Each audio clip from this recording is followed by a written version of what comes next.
ईश्वर भगवान की, अमृता देवी बिश्नोई की। आदरणीय मंचासीन संतगण, आपके चरणों में नमन। मैं धन्यवाद प्रस्तुत करता हूं पर्यावरण संघर्ष समिति को, उनके कार्यकर्ताओं को, भामाशाओं को, जिन्होंने ये आंदोलन शुरू किया है। तो ये सफल जरूर होगा, ये आप मान के चलें। और आप सबका धन्यवाद जो आप इनके समर्थन में आए, और ये समर्थन हमें लगातार जारी रखना है। मैं बाकी बातों की बजाय मैं थोड़ी सी आपको टेक्निकल बातें बताना चाहूंगा। जैसे इन्होंने जिक्र किया यूएई का, जो खेजड़ी का वृक्ष है वो संयुक्त अरब अमीरात का राष्ट्रीय वृक्ष है। जैसे राजस्थान का राज्य वृक्ष है, तेलंगाना का राज्य वृक्ष है, ऐसे ये यूएई का पूरे देश का राष्ट्रीय वृक्ष है ये।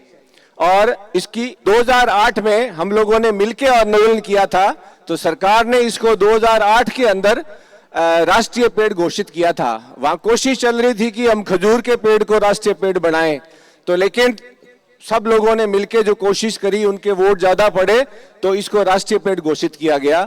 मैं बताना चाहता हूं कि ये पेड़ को वहां काटने की तो बात छोड़ो, छांगना भी मना है। 10,000 दिरहम का जुर्माना है वहां पे, यानी 2.5 लाख रुपए का वहां पे पेड़ को काटने का, छांगने का जुर्माना है। तो यहां क्यों नहीं जुर्माना लगा सकती सरकार? बिल्कुल लगाना चाहिए।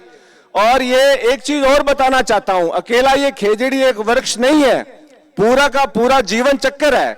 इस खेजड़ी के वृक्ष की वजह से रेगिस्तान में जीवन है, ऑक्सीजन है, जीव जंतु है। अगर ये पेड़ खत्म हो जाएगा तो जीव जंतु भी खत्म हो जाएंगे और पूरी गर्मी बढ़ जाएगी। और जो राजस्थान का रेगिस्तान है वो पास के पड़ोस के राज्यों में फैल जाएगा। तो मेरा निवेदन आस पड़ोस के राज्यों से भी है, पंजाब से भी है, हरियाणा से भी है, दिल्ली से भी है, कि आप इस आयोजन में, आंदोलन में शामिल हो, ताकि इस पेड़ की कटाई रुके। नहीं रुकेगी तो ये रेगिस्तान फैल जाएगा। और दूसरा मैं आपको बता दूं, आप कम लोगों को पता है, ये जो खेजड़ी का वृक्ष है ये प्राचीन शमी का वृक्ष है, जिसका जिक्र वेदों में, पुराणों में, सब जगह है। ये शमी का वृक्ष है, ये बहुत ही पवित्र वृक्ष है, इसकी बहुत महत्ता है। दशहरे के दिन इसकी पूजा होती है। भगवान राम जब लंका में युद्ध के लिए गए थे तो इस पेड़ के नीचे बैठ के उन्होंने पूजा की थी। महाराजा दशरथ के जब पुत्र प्राप्त नहीं हो रहा था तो उन्होंने इस पेड़ की पूजा करी थी, तो उनकी पुत्र प्राप्ति हुई थी। तो शमी का पेड़ तो बहुत ही धार्मिक पेड़ है। मुझे बड़ी हैरानी हो रही है कि जो राज्य सरकार और केंद्र सरकार दोनों सनातन की बात करते हैं। जब सनातन की बात करते हैं तो ये तो सनातन का पेड़ है, इसको क्यों काटने दिया जा रहा है?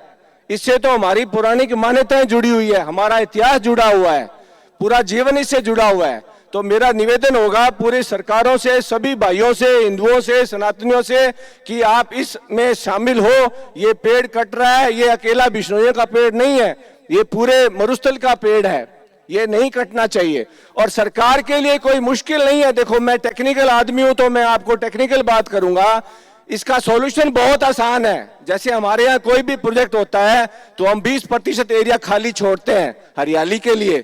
तो सरकार क्यों नहीं इस पॉलिसी में बदलाव करती कि किसी को सोलर का काम प्रोजेक्ट लगाएंगे, अगर 12 बीघा है तो 2 बीघा उसमें हरा छोड़ दो, 2 बीघा खाली छोड़ दो खेजड़ियों के लिए। खेजड़ी बचेगी, जी भी बचेगी, क्या दिक्कत है? किसानों को भी फायदा होगा, सरकार को भी फायदा होगा, बड़ा आसानी से किया जा सकता है। दूसरा ये है कि पेड़ों की गिनती होनी चाहिए। पेड़ों की गिनती नहीं हो रही है, इसलिए पता ही नहीं लग रहा कि पेड़ वहां पे थे। सोलर कंपनियां किसानों से मिलके डरा धमका के पेड़ काट देती है, बाद में कहती है जी यहाँ तो कोई पेड़ था ही नहीं। तो पेड़ों की गिनती होनी चाहिए। फिर क्या होता है, कोई भी बड़ा प्रोजेक्ट होता है तो उसके लिए EIA होता है, एनवायरमेंट इंपैक्ट असेसमेंट बनता है। लेकिन सोलर का इतना बड़ा प्रोजेक्ट है, फिर भी उसके लिए EIA नहीं बन रहा है। ये सरकार की बहुत बड़ी कमी है, तो ये बनना चाहिए। अकेली सोलर ऊर्जा से हम क्या करेंगे? अगर जीवन ही नहीं बचा, हमारी जान ही नहीं बची, तो ऊर्जा को सिर फोड़ेंगे क्या?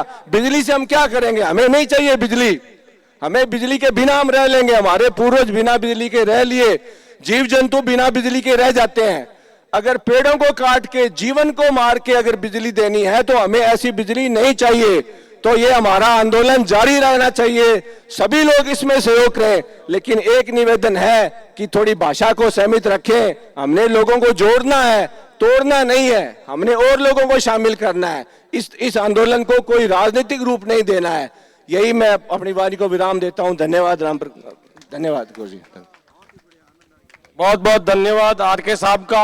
आर के साहब ने जो अपने अनुभव आपके साथ साझा किए हैं, इन्होंने इस क्षेत्र में काम किया है और अलग अलग देशों में क्या कानून है और किस प्रकार से वो बात रखी। अपने बीच में अंकित जाखड़ है, लिकमी सर से खेजड़ी पे एक छोटी सी कविता कहना चाहते हैं।